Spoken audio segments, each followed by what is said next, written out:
여러분 안녕하세요. 네, 밤샘의 한국사 정리 계속되고 있습니다.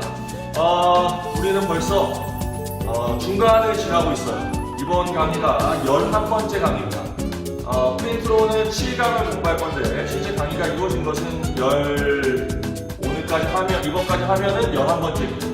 그러니까 우리가 20번의 강의를 통해서 이거를 마무리할 거니까 이제 절반을 지나고 있다라고 생각하시면 되겠어요. 여러분 너무 잘하고 있어요. 네, 너무 잘하고 있다라고 제가 믿고 있습니다. 물론 눈으로 제가 직접 보지는 못하지만 믿고 있어요. 그러니까 잘 열심히 계속해서 마무리될 때까지 따라오시기 바랍니다. 여러분 앞에 6강까지 우리 정리한 것들 한번 이렇게 쭉 봐봐. 1강부터 해서 1강, 2강, 3강 봐보세요. 그 많은 내용들을 우리가 6개의 강의로 정말 체계적으로 아름답게 정리를 해놨잖아요. 맞아 안 맞아? 맞지? 이제 요거 한 만큼 정도만 더 하면 한국사 전체가 끝나는 겁니다. 얼마나 좋습니까? 네, 여러분들 힘내서 계속 잘 따라오시기 바랍니다. 좋습니다. 자, 오늘 강의를 시작하도록 하겠습니다. 오늘은 7강 조선 후기의 정치의 발전인데 저번 강의에서 마무리 시점에서 마지막 부분에서 임진왜란은 공부를 했어요. 요 아래 보시면은 임진왜란 나와 있잖아요. 7강에 요 임진왜란 부분은 공부를 했고 요걸 제외하고 이제 나머지 부분을 오늘 정리하도록 하겠습니다. 조선 후기의 정치 발전의 내용이고요. 아래 전체적으로 조선 후기 지배 세력의 흐름이라고 제가 또 표를 하나 만들어 놨습니다. 조선 후기의 전체적인 지배 세력들의 어떤 전개 과정을 살펴보고 그 다음에 아래에서 자세히 살펴보도록 하겠습니다. 알겠죠? 자, 좋습니다. 자, 이러갑니다. 임진왜란과 병자호란이 1592년과 1636년에 있었어요. 이게 프린트에 1627년이라고 되어 있는데 아니고 오타고 1636년입니다. 고쳐주세요. 이거 고치고 1627년은 정묘호란이 일어나고 이어서 일어나는 병자호란은 1636년입니다. 좀 이따 밑에 자세히 공부할 거고 임진왜란의 어떤 결과를 우리가 공부할 때 한 가지 했던 게 뭐냐면 임진왜란과 병자호란이라고 하는 이런 시기를 거치면서 임시적인 군사기구였던 비변사의 기능이 점차로 확대되어 나갔다. 네. 임진왜란이 일어나기 전에 이미 비변사가 만들어지긴 했어요. 근데 그 비변사가 기능을 더욱더 강화하게 되는 겁니다.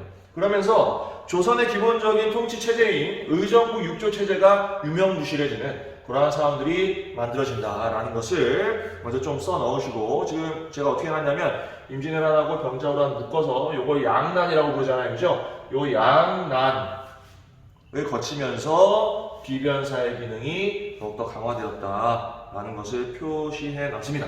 네, 써놨어요. 쓰시면 되겠어요. 썼어요? 네, 자 그러면 자, 본격적으로 이어가도록 하겠습니다. 선조 때 살인파가 등장했고 등장한 건 아니죠. 그 전부터 이 살인파가 있었는데 선조 때 살인파가 정치 권력을 거의 장악을 했다 그랬잖아요. 그리고 이 살인파들이 어떻게 된다 그랬어요? 이제 조선 후기로 넘어와서 동인과 서인으로 분화된다 그랬었죠. 그죠? 동인과 서인으로 분화된다고 말씀드렸습니다. 그 중에서 동인들이 또 서인에 대한 입장에 따라서 서인에 대해서 조금 강경하면은 북인, 그다음에 서인에 대해서 좀 온건하면 남인 이런 식으로 동인이 북인과 남인으로 갈라지게 된다. 이렇게 또 분화가 되었고 이 중에서 북인들이 임진왜란 끝나고 왕위에 오르는 광해군, 그죠? 이 광해군을 이제 뒷받침해주는 집권 세력이 됩니다. 그래서 임진왜란 이후에 북인 정권이 수립되었다. 라고 보시면 되겠습니다. 자, 쓰고 있죠? 그러다가 이제 이 북인 정권이 몰락하게 되는데 북인들이 몰락하게 되는데 그 이유가 뭐냐면 광해군과 함께 뭘 했냐면 중립외교라고 하는 것을 펼쳤어요. 이게 중립외교라고 하는 것은 나중에 밑에서 다시 한번 보겠지만 명나라가 임진왜란 거치면서 약화되면서 어떤 사람들이 성장한다고 그랬어? 북방민족이었던 여진이 성장을 해요. 여진.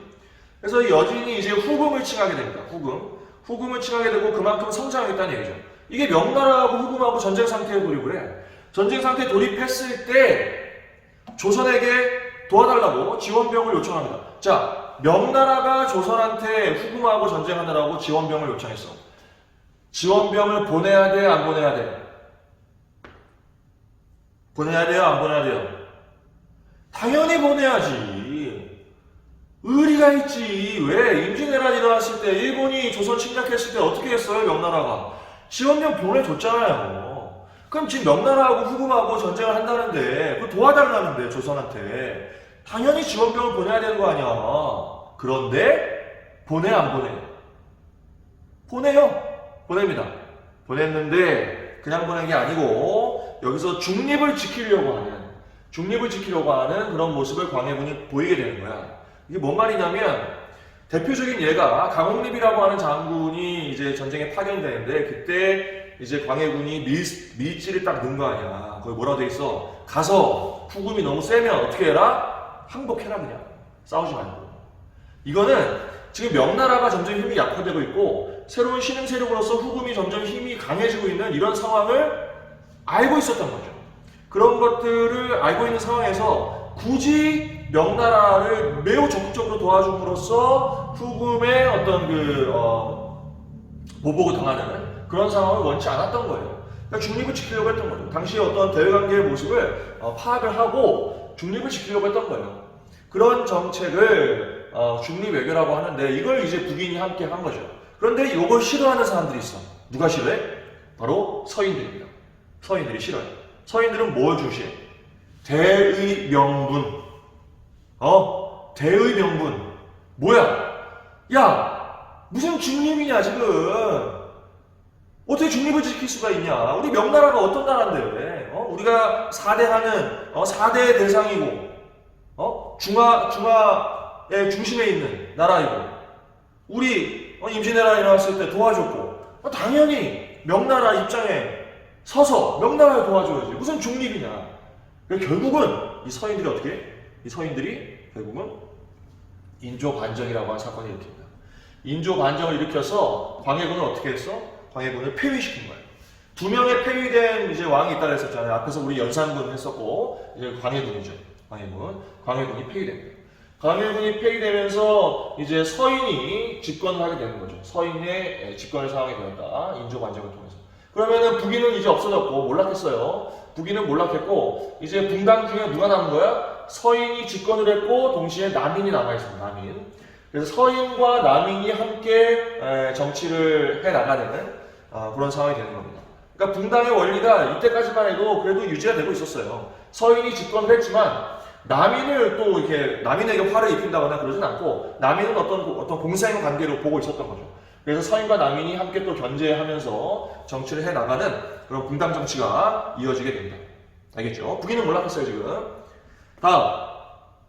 그러다가 이 분당의 어떤 그 논쟁들이 좀 격화되는 그런 상황이 전개되는데 그게 바로 예송 논쟁이라고 하는 겁니다. 예송 논쟁. 효종이라고 하는 왕이 죽었어. 효종이라고 하는 왕이 죽었을 때, 이 전 왕이 이제 현종 전이 이제 효종인데, 효종이 죽었을 때에 효종의 어머니가 살아계셨습니다. 자의대비라고. 이 자의대비가 상복을 어떻게 입어야 되느냐?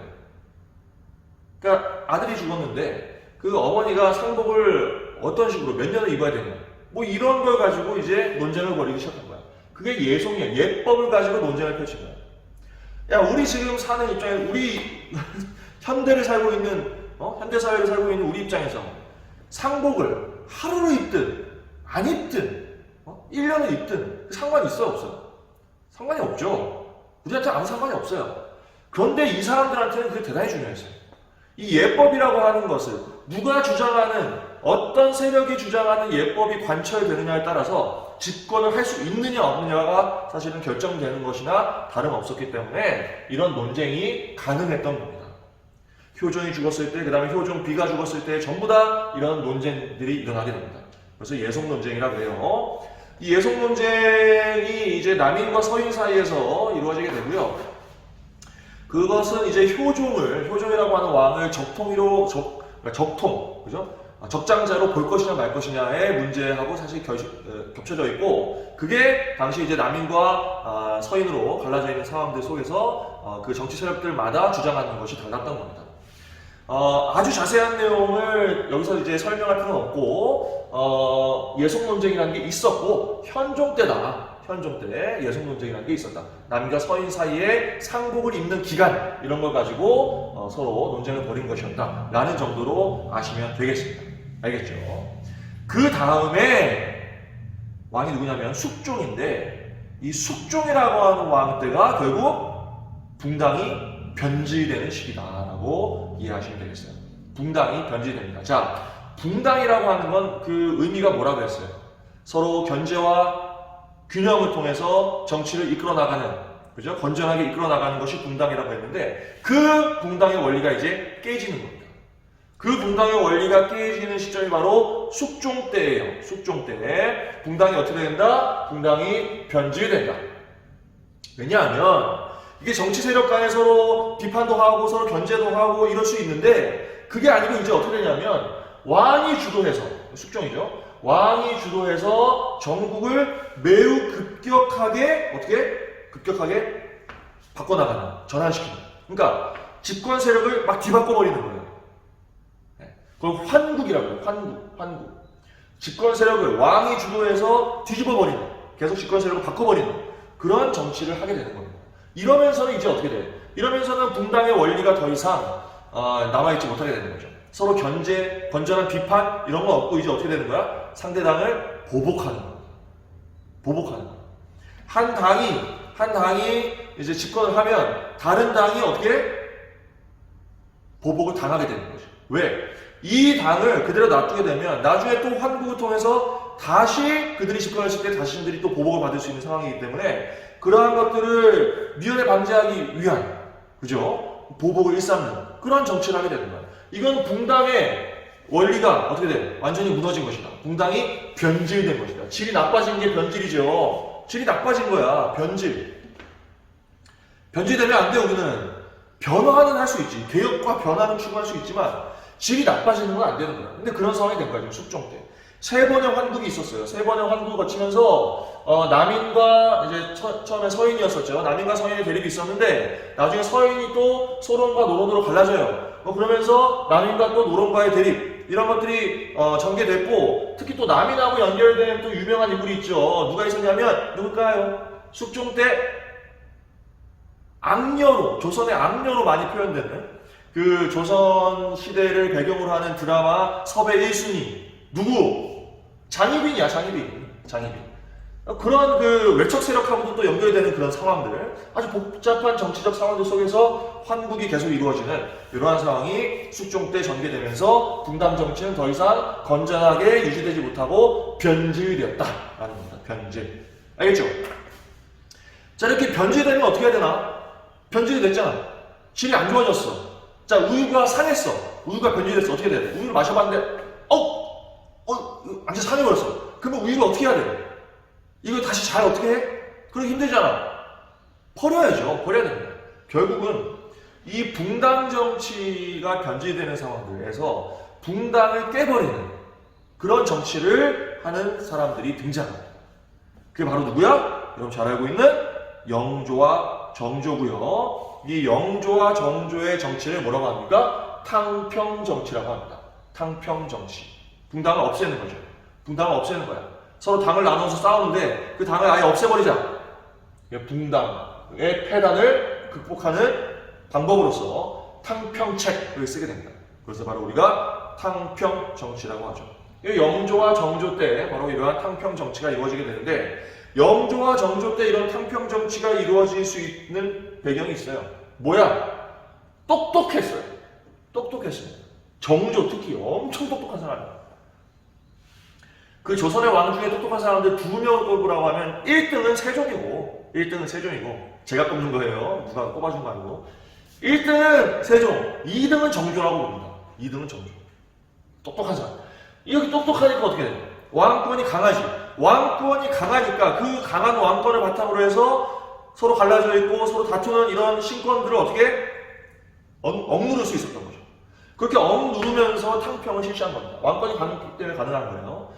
영조 때 보시면 탕평파라고 하는 새로운 파를 육성을 하게 되고, 그 다음에 요게 이제 살인파들의 이 붕당의 근거지가 되는 서원을 정리합니다. 이러한 활동을 했고, 굉장히 오랫동안 왕위에 있었었죠. 중간에 사실 사도세자라는 사람이 있죠. 그 이야기는 좀 이따 하고, 그 다음에 정조가 규장각, 그 다음에 초계문신제 실시하고 국왕 중심의 정치를 매우 강화하는 이런 활동을 펼치게 됩니다.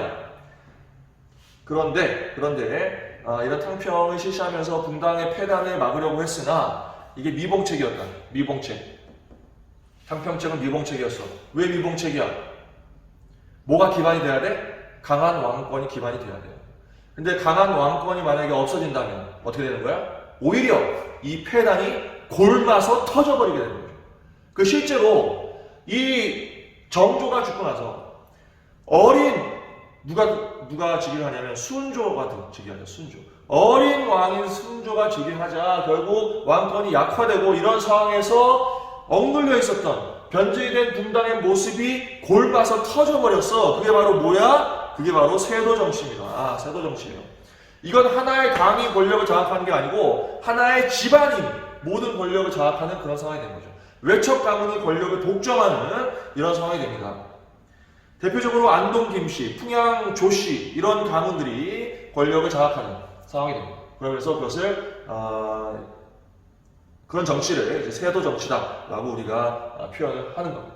알겠습니까? 이때가 되면 매관매직이 성행하고 막 이러면서 매관매직을 하면은 이제 돈을 내고 관직에 들어간 거 아니야. 돈을 내고 관직에 들어가면 어떤 일이 생길까요? 본전을 뽑아야 될 거 아니야. 본전을 뽑으려면 어떻게 돼? 백성들을 수탈하는 거지. 백성들에 대한 수탈이 엄청 심해져요. 그래서 삼정의 문란이라는 게 등장하게 되지. 삼정의 문란. 뭐 이런 상황들이 전개되면서 이제 조선이 어떻게 되는 거야? 이거는 거의 이제 망해도 상관없는 나라가 돼버려요. 망하기 직전까지 가는 거야. 망하기 직전까지 가는 거야. 그런데 그 상황을 그래도 나름대로 극복을 하고 새로운 어떤 조선의 모습으로 나아가는데 조금이나마 역할을 하는 인물이 등장하는데 그게 바로 왕권을 다시 강화시키고 삼정의 문란을 개혁하는 역할을 했던 흥선대원군이라고 하는 인물입니다. 알겠습니까? 네. 흥선대원군부터는 우리가 근대사로 따로 접근을 하게 됩니다. 조선이 이때 망하는 건 아니죠. 계속 이어집니다. 이어지는데 그 흥선대원군이라고 하는 이제 고종이 즉위하고 흥선대원군이 집권하는 시기부터는 우리가 뭘로 이제 근대 시기로 보고 근대사에서 그 다음 강의에서 계속해서 공부를 하게 됩니다. 알겠죠? 일단 우리가 지금 조선 후기에 전체적인 지배 세력의 흐름들을 쭉 살펴봤어요. 쭉 살펴봤는데 그 흐름을 잘 이해하셔야 돼. 살인파가 분화되고 붕당이 만들어졌잖아. 그 붕당이 나름 이제 그 견제 정치를 해 나가다가 예속이라고 하는 그 논쟁 속에서 약간 격화됐는데 그게 숙종 때 환국이라고 하는 상황들이 전개되면서 정상적인 붕당의 원리가 적용될 수 없는 상황이 된 거야. 그 붕당이 변제됐잖아. 그 변제된 붕당을 어떻게 없애고 붕당의 폐단을 이제 시정하기 위해서 탕평 정치를 하는 왕들이 등장한 거야. 그게 영조, 정조였고, 그런데 강력한 왕권이 사라지는 상황에서 순조라고 하는 왕 때 어떻게 된 거야? 결국 붕당에 변질된 상황이 골마 터져서 세도 정치라고 하는 것이 전개된 것이다. 그 흐름을 여러분 잘 이해를 하신 상태에서 아래 자세한 내용을 보시면 훨씬 더 이제 시기를 이해하기가 좋습니다. 알겠죠? 자, 이제 아래로 내려가서 본격적으로 또 좀 더 자세한 내용을 살펴보도록 하겠습니다. 아래로 가세요. 자, 밑으로 왔습니다. 위에 전체적인 흐름 살펴봤고요. 아래 보시면 양단의 극복이라고 나와 있는데 이 중에서 임진왜란은 우리가 전 시간에 살펴본 거고, 그죠? 다 표기 되어 있죠. 임진왜란 이후의 상황으로 갑니다. 아래로 가면 광해군의 중립외교라고 나와 있습니다. 광해군이라고 하는 왕이 등장하네요. 군이니까 이 사람은 중간에 폐위됐어, 그지? 이 사람이 중립외교라고 하는 것을 펼치는데 임진왜란 때 이 광해군이 세자 시절에 아주 역할을 많이 했어요. 역할을 많이 해서 당시 이제 백성들의 지지를 많이 받고 있는 상황에서 왕이 되었어. 특히 이제 붕당 중에서 북인들의 지지를 받았다 그랬었죠. 이 북인의 지지를 바탕으로 해서 중립외교라고 하는 것을 펼치게 된다라는 겁니다. 자, 광해군 하면 중립외교, 이거 연결시켜서 기억하는 거야. 광해군, 중립외교, 북인, 이렇게 연결시키면 더 좋지. 광해군, 중립외교, 북인. 연결시키면서 자 임진왜란 직후의 상황에서 집권을 하다 보니까 여기 써있듯이 대동법이라고 하는 것을 시행해서 백성들이 지금 먹고 살기 힘들어하는 상황을 좀 극복시키려고 극복하기 위해서 이제 노력을 하게 됩니다. 대동법의 구체적인 내용은 역시 또 제가 다음 강의에서 자세히 말씀드릴 겁니다. 일단 그냥 넘어갈게요. 그 다음에 동의보감이라고 하는 책을 편찬하게 되는데 동의보감은 의학서적이죠. 이런 의학서적이 왜 필요하겠어 당시에? 당연히 전후복구의 과정에서 이 얼마나 그 부상자들이 많겠어요, 그죠? 네, 동의보감 큰 역할을 하게 됩니다. 이런 식으로 광해군이 전후 처리를 위한 노력을 했고, 그 다음에 핵심은 바로 이 중립외교죠. 별표. 광해군의 중립외교인데 당시 명나라는 약화되고 있다고 했었죠. 명나라는 힘이 약해지고 있어. 전쟁에서 이제 많은 국력을 이제 소모하게 됐죠. 임진왜란에서. 그리고 후금, 이제 여진이 후금을 침하면서 성장하고 있는 상황이야. 명나라는 약화되고 후금이 성장하고 있어. 이러니 어떻게 조선 입장에서는 어디에 편을 들어야 돼? 결국 누구의 편도 들지 않는 정책을 쓴 거예요. 네. 누구의 편도 들지 않는 중립을 지키려고 하는 실리를 추구했던 정책이었다라고 보시면 되겠습니다. 당연히 그 대의 명분의 원칙에서 보면 명나라를 도와줘야 돼요. 명나라를 도와줘야 되는데 그 명나라가 지원병을 요청했을 때에 지원병을 보내긴 했지만 동시에 어떻게 했다? 항복을 하게 하는 그런 정책을 쓰면서 이게 대표적으로 이제 강홍립의 항복 사건, 강홍립이라고 하는 장군을 파견을 했는데 가서 후금이 너무 세면 싸우지 말고 그냥 항복해라 라고 하는 명령을 밀지로 내렸단 말이야. 그 실제로 항복을 했어요. 그런 모습으로 봤을 때 명나라와 후금 사이에서 그 누구의 편도 들지 않으려고 하는 중립을 지키려고 하는 그걸 통해서 조선의 실리를 추구하려고 했던 정책을 펼쳤다. 누가? 광해군이. 누구와 함께? 북인과 함께. 알겠죠? 그렇게 기억하시면 좋겠습니다. 그런데 이걸 누가 싫어한다고요? 서인들이 싫어한다고요. 서인들이 인조 반정을 일으켜서 이제 인조라고 하는 왕이 즉위하는 거고 서인이 주도하여서 결국은 광해군이 폐위되게 되는 겁니다. 알겠죠? 인조 반정으로 폐위되게 되는 거예요. 그래서 광해군이 됐고 이제 폐위됐고 북인도 동시에 이제 몰락하게 됐죠. 북인도 몰락하게 됩니다. 자 이러면 이제 분위기가 어떻게 되겠어요? 이제 분위기가 어떻게 돼?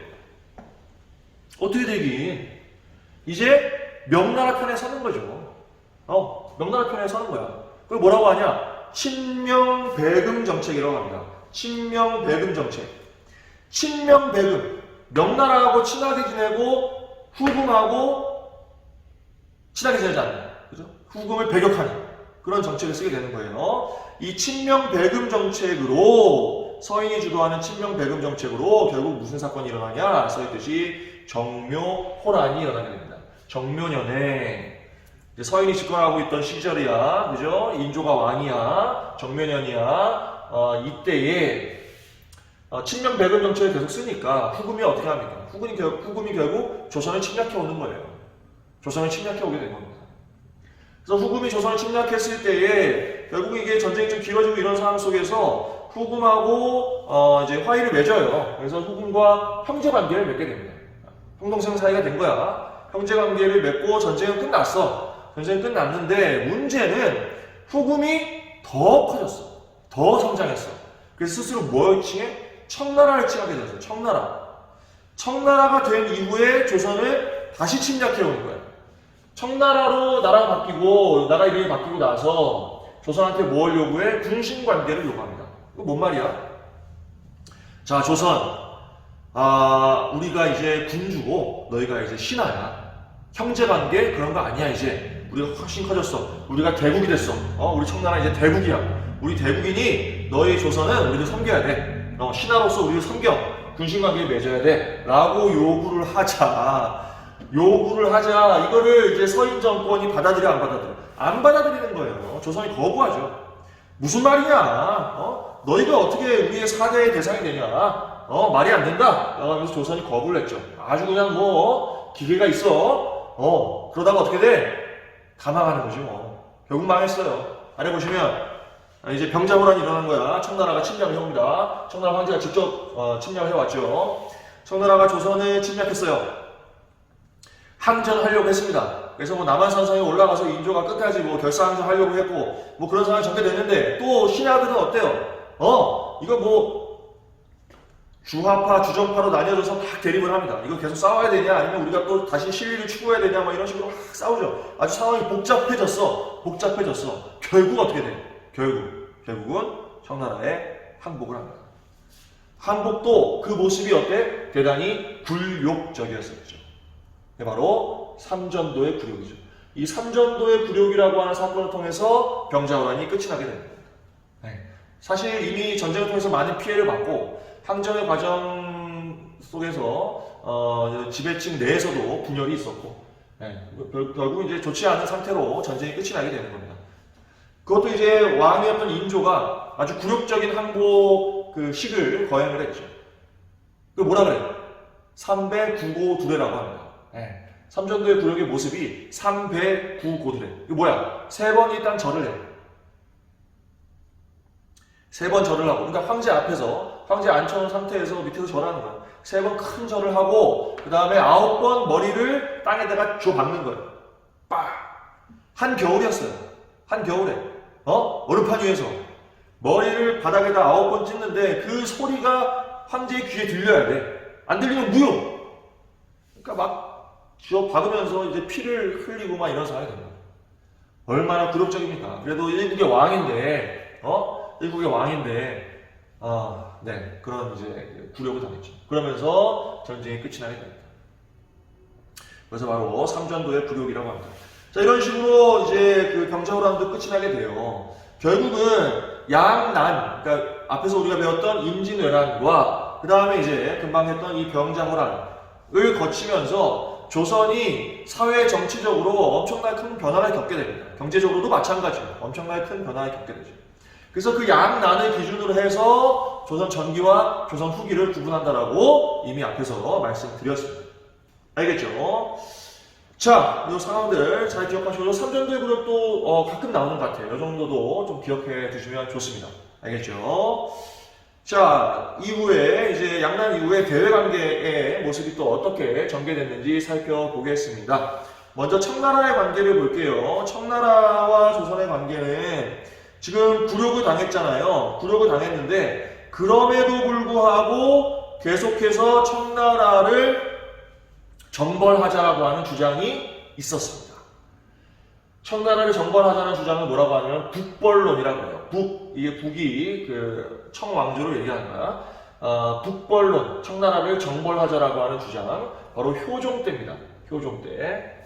이게 사실 효종이 집권하기 전에, 즉위하기 전에 이제 원래 왕이 됐어야 되는 사람이 있죠. 여러분 이 세자도 알 거야. 여러분이 아마 조선에서 알고 있는 2명의 세자 중에 한 명일걸? 누굽니까? 소현세자라고 하는 사람이 있었어요. 소현세자는 이 그 전쟁통에 청나라에 이제 인질로 잡혀가죠. 인질로 잡혀가서 한참 이제 세자인 상태에서 청나라에서 살다가 왔어요. 돌아왔는데 조선에 돌아왔을 때 이 사람이 어쨌든 뭐 청의 문물을 상당히 익히고 돌아왔어. 선진적인 문물을 익히고 돌아온 거죠.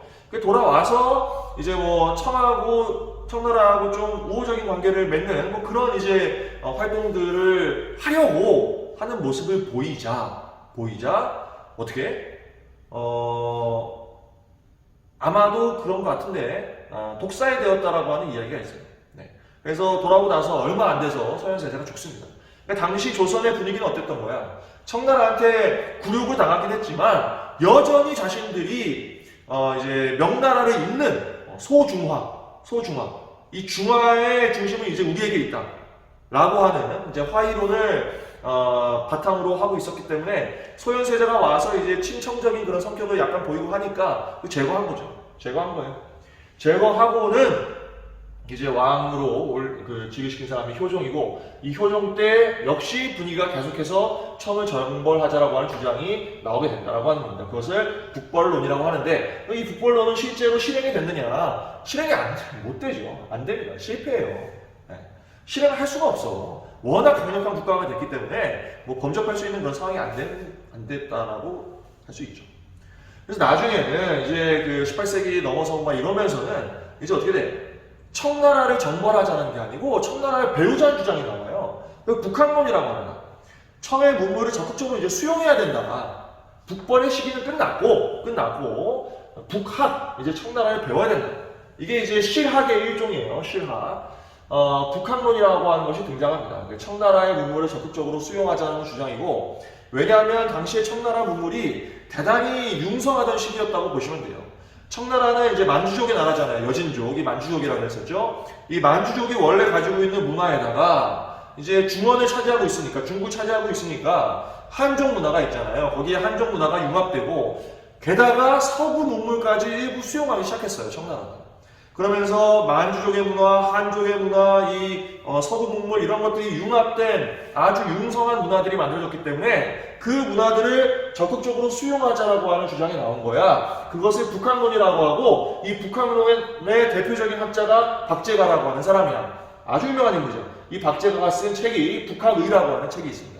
이것이 북학론의 대표적인 모습이라고 볼 수 있겠습니다. 알겠죠?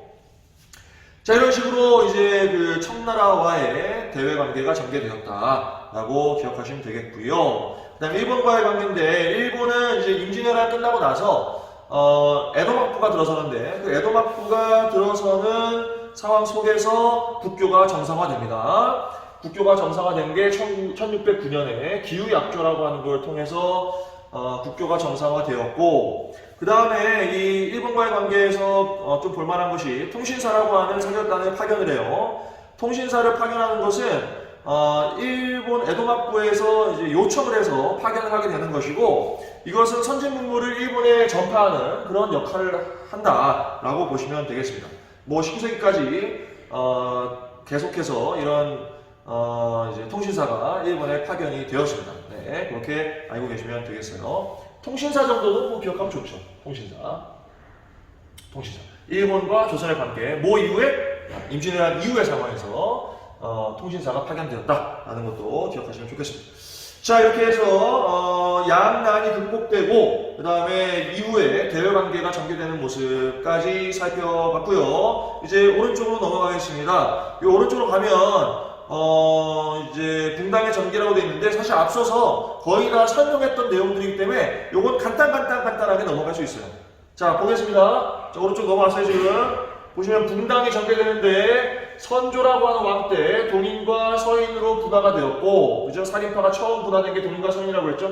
이거 몇 번씩이나 지금 하고 있어요. 그죠? 반복하고 있습니다. 동인과 서인으로 분화되었고, 그 다음에 동인은 또 남인과 북인으로 다시 분화되었다라고 말씀드렸어요. 그러면 서인, 남인, 북인이 있는 거죠. 그 중에서 북인은 광해군 시절에 정권을 주도했죠. 그죠? 북인 정권이라고 말씀드렸었잖아. 그런데 이때 서인이 주도해서 인조 반정을 일으켰다. 그러면서 북인들은 몰락했다. 이거 그냥 간단하게 넘어갑니다. 앞에서 다 설명했던 거야. 그 다음에 그래서 인조 시절에 서인 집권기인데, 이 서인 집권기 때 남인 일부가 역시 전국의 운영에 참여를 합니다. 참여해요. 그래, 이때까지만 해도 서로 견제와 균형의 원리가 유지되고 있던 상황이었다. 예속 논쟁의 시기도 마찬가지입니다. 서인과 남인이 함께 정치를 하면서 물론 서로 비판적이고 예법 문제를 가지고 논쟁을 펼치는 이런 상황이었지만, 그래도 상대방을 인정하는 상황이에요. 알겠습니까? 상대당을 그래도 인정을 해. 비판은 하지만 인정하는 상황이라고. 이 현종 때까지만 해도. 그런데 이제 무슨 왕 때? 숙종 때. 숙종 때부터는 환국 정치라고 하는 것이 전개되면서, 환국, 왕이 주도해서 급격하게 집권 세력을 뒤바꾸는, 붕당을 뒤바꾸는 그런 정치가 환국 정치라고 했었죠. 총 3면의 환국이 있었어요. 경신환국, 뭐 기사환국, 갑수환국, 이런 환국들을 거치면서 이제 어떻게 돼? 상대당을 인정을 하질 않아. 인정하지 않습니다. 인정하지 않아. 인정을 하지 않을 뿐더러 자신들이 집권했을 때 상대당을 최대한 어떻게 보복을 해서 약화시켜야 돼요. 그래야 자신들이 계속해서 이 집권의 상태를 유지할 수 있기 때문에 그런 겁니다. 그리고 언제 또 집권 세력이 바뀔지 모르기 때문에 상대당을 최대한 약화시키고 억압하는 그런 상황들이 전개되죠. 이러한 환국 정치가 전개되는 것은, 뭐다? 붕당이 어떻게 된 것이다? 변질된 것이다. 붕당이 변질되는 것이다. 라는 거죠. 그다음에 숙종 때 환국의 과정 속에서 서인이 또 노론과 소론으로 이렇게 분열되게 됩니다. 알겠죠? 대단히 정치 상황이 변질된 이런 상태가 된 거고, 요걸 이제 극복하기 위해서 극복하기 위해서 탕평 정치가 전개된다고 말씀드렸습니다. 탕평 정치. 여기서부터 좀 이제 쓰셔야겠네요. 이 탕평 정치가 붕당의 폐단을 없애기 위해서 영조와 정조 때 전개된 통치의 모습이다 라고 보시면 되는데, 먼저 영조 때 아까 위에서 했지만 다시 한번 써놓으세요. 탕평파라고 하는 새로운 파를 육성을 하고, 그죠? 탕평파를 육성을 하고, 그 다음에 서원을 정리했어요. 서원을 정리합니다.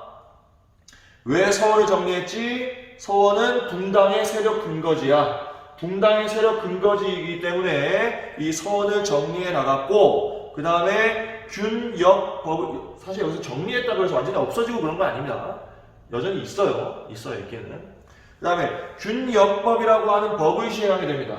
균역법은 이 다음 강의에서 또 자세히 볼 거야. 경제적인 내용은. 자, 백성들의 군역 부담을 줄이기 위해서 균역법이라고 하는 것을 시행을 했어요. 백성들의 어떤 그 경제적 부담을 좀 줄여주는 그런 역할을 하게 됩니다. 균역법. 일단 써보세요. 다음 시간에 매우 자세히 공부할 거야. 균역법이라고 하는 것을 시행하게 됐다. 균역법.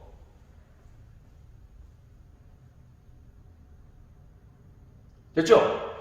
영조의 정치는 이 정도로 보시면 돼요. 영조의 정치는 이 정도로 보시면 되고, 그 다음에 아래로 가면 이제 정조가 나오는데, 이 정조 전에 누가 있다고 했어? 사도세자라고 하는 세자가 있었잖아. 아까 여러분들이 알고 있는 2명의 세자 중에 1명 소현세자 나왔고, 이제 1명 더 있잖아요. 누구? 사도세자죠. 이 사도세자는 영조의 아들이고 정조의 아버지야. 네. 근데 사도세자는 이게 이제 왕이 되기 위한 이제 수업을 받는 과정에서 영조한테 좀 이제 많이 핍박도 받고 막 그러면서 막 정신분열의 상태가 왔다라고 이제 기록에 남아 있고요. 근데 이 사도세자가 그럼에도 사실 똑똑했던 인물로 보여요. 근데 결국은 당시에 또 이제 여러 이제 정치적인 세력들 간의 싸움 이런 것들 속에서 희생된 측면도 있습니다. 그 죽는 모습도 대단히 안타깝죠. 네. 어떻게 죽었어? 뒤주에 갇혀가지고 쌀 놓는 쌀 창고 같은 거죠. 조그만 그 뒤주에 사람을 넣어놓고 결국은 왕인 정조, 아버지인 영조가 이제 아들을 죽이게 된 거죠. 네. 뭐 여러 안타까운 죽음들이 있지만 굉장히 그 중에서도 사도세자의 죽음은 많이 알려져 있죠. 그죠? 그렇게 세자가 죽었어. 그 아들인 정조가 즉위를 한 거야. 그럼 이 정조는 이 사람이 똑똑하다 그랬잖아요. 그죠? 그리고 왕권을 계속해서 이 강한 왕권을 유지를 하고 더욱더 강화시키려고 하는 활동을 할 거 아니야. 이 사람이 어떻게 했는지 알아? 처음에 왕이 즉위식 때 정조가, 제가 잠시 정조가 되겠습니다. 정조로 왕이 즉위식이야 지금. 나는 사도세자의 아들이다. 네. 연기 괜찮잖아. 자, 정조가 즉위를 할 때 뭐라고 했어? 나는 사도세자의 아들이다 라는 걸 밝히고 정치를 하는 거야. 왜? 이 사도세자의 아들이라는 게 자신의 약점이 될 수 있어요. 강한 왕권을 유지하는데 약점이 될 수 있다고. 그러니까 그거 어떻게 하는 거야? 지금 이제 선제 공격을 하는 거지. 그 인정하고 들어가는 거야. 그래, 내가 사도세자의 아들이야. 근데 왜? 사도세자가 뭐 잘못했는데? 잘못한 거 없다. 결국 사도세자를 왕으로 추존을 하고 사도세자의 무덤도 잘 갖고 놓고, 그리고 때마다 거기에 행차를 하고 뭐 이런 활동을 하면서 왕권을 강화시켰던 것이 바로 정조입니다. 정조. 그래서 이제 정조의 상황 보시면 외척 세력들을 제거를 하고, 그다음에 노론, 소론, 남인의 세력 균형을 유지시키려고 노력을 했어요. 탕평을 하는 거죠. 그런 과정 속에서 몇 가지 정책들을 실시하는데, 규장각이라고 하는 것을 만들고 육성하는데, 규장각이 뭐냐면 왕실 도서관이에요. 도서관, 라이브러리 도서관인데, 이 도서관, 왕실 도서관이면서 이게 점차로 정책을 논의하는 기구가 됩니다. 정책을 논의하는 기구. 심지어 이 규장각에 서자 출신들이 꽤 있었어요. 네. 그래서 정조의 정치는 기존의 이제 양반 중심의 정치에서 조금은 벗어나는 그런 모습도 조금은 어떤 근대적인 모습을 조금씩 띄는 뭐 그런 모습도 가지고 있습니다. 네. 그래서 이 규장각이 정책을 논의하는 기구로서의 역할을 또 하게 되고, 그다음에 초계문신제라고 하는 것을 실시합니다. 초계문신제는 관리를 계속해서 재교육시키는 그러한 제도입니다. 왕권을 강화시키는 역시 역할을 해요. 그리고 왕의 친위 부대인 장용령이라고 하는 부대를 설치했고, 그 다음에 화성을 축조했다. 이게 수원 화성이죠. 지금 이제 유네스코 세계문화유산에 등재되어 있는 그 화성을 축조한 사람이 바로 누구? 정조입니다. 이 화성을 축조해놓고 거기에 이제 정치 군사적인 기능을 담게 되는 거죠. 그리고 때마다 거기에 행차를 해. 왜? 사도세자 무덤 거기다 조성해놨죠. 그래서 행차를 합니다. 자신의 왕권의 어떤 위험 이런 것들을 보여주는 것이 바로 화성이었다라고 볼 수 있겠습니다. 알겠죠? 그래서 이런 식의 정치를 통해서 영조와 정조 시절에 탕평이 어느 정도 이루어졌어요. 어느 정도 이루어졌다고 볼 수 있는데, 아까 위에서 말씀드렸듯이 이건 결국 뭐였다? 강한 왕권을 바탕으로 이루어진 미봉책이었다라고 하는 것이. 결국 왕권이 약화되는 순조 시절이 되면 그것이 골마서 터졌다. 붕당이 변제된 것이 골마서 터졌다. 그게 뭐다? 세도정치다라고 하는 거죠. 아래로 갑니다. 세도정치. 어린 순조가 즉위하면서 세도정치가 시작되었고, 순조 때 이제 시작되어서 헌종, 철종 이런 시절 거의 뭐 3대 한 60년간 이 세도정치가 전개가 됩니다. 이때 주도했던 가문들이 안동 김씨, 풍양 조씨 등이 있었고요. 이들이 권력을 독점했고요. 결과를 보시면 당연히 하나의 가문이 모든 권력을 독점해버린 상황이 되니까 정치 기강이 대단히 문란해지죠. 하나의 당도 아니고 이제 하나의 가문이 모든 걸 장악을 하는 거예요. 그러니까 매관매직이 성행했어요. 아까 얘기했잖아요. 매관매직. 관직을 사고 팔어. 관직을 사고 팔면 관직 사서 들어간 사람은 어떻게 해? 가서 본전 뽑으려고 한다는 거예요. 그러니까 수치체제를 문란시키는 거야. 그 수치체제가 바로 삼정이라고 하는 거야. 전정, 군정, 환정 이 세 가지의 폐단이 너무 심했어요. 탐관 오리들이 들끓었다고. 탐관 오리들이. 그러니까 이 조선 후기의 마지막 상황이 뭐야 결국? 농민봉기가 곳곳에서 일어나요. 농민봉기가 이 시절을 밀란의 시대라고 이야기하기도 합니다. 밀란의 시대. 이 삼정의 문란 때문에 살기 힘들어진 피폐해진 백성들이 저항하는 거예요. 저항합니다. 농민봉기가 여러 곳에서 발발하게 되죠. 대표적으로 이제 홍경래란 이게 서북쪽 지역에서 일어난 난인데, 이 사람 이제 몰락 양반 출신이죠. 홍경래 난이라는 게 있고, 그 다음에 저 남쪽에서는 임술년에 농민봉기가 곳곳에서 일어나요. 진주도 있고 뭐 제주도도 그렇고 곳곳에서 농민봉기가 일어납니다. 그래서 그것을 임술 농민봉기라고 합니다. 자, 이런 식으로 이제 농민봉기가 심해지고 백성들이 살기 힘들어지고 삼정이 문란해지는, 정치 기강도 해이해지는 그런 상황이 됐어요. 조선이 아까 말씀드렸듯이 망해도 무방한 그런 상황이 된 거야. 이때 망해도 누구 하나 뭐라고 할 수 없는 그런 상황이 된 거나 다름없어요. 그런데 이 상황을 그래도 조금이나마 수습했던 인물이 누구냐? 아까 누라에서 흥선대원군이다라고 하는 거죠. 알겠죠? 그 흥선대원군의 집권의 시절부터는 우리가 근대사로 따로 공부하게 된다라고 말씀드렸습니다. 자, 이렇게 하면 조선 후기의 정치 발전의 상황을 우리 7강에서 다 살펴봤습니다. 하여튼 흐름을 이해하는 게 중요해. 흐름을 통해서 인과관계, 선후관계 이런 것들을 이해하는 것이 기억하기에 좋습니다. 알겠죠? 이 제일 위에 있는 흐름을 먼저 알고 나서 아래 구체적인 내용들을 살펴보는 게 훨씬 유리해서 제가 수업을 이런 식으로 하는 거야. 알겠죠? 좋습니다.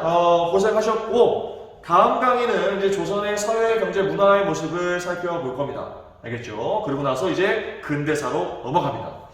자, 오늘도 여러분들 고생하셨어요. 항상 말씀드리지만 복습하는 것을 잊지 마시고 좀 복습 좀 해주세요. 알겠죠? 자, 너무 고생하셨습니다. 바이바이.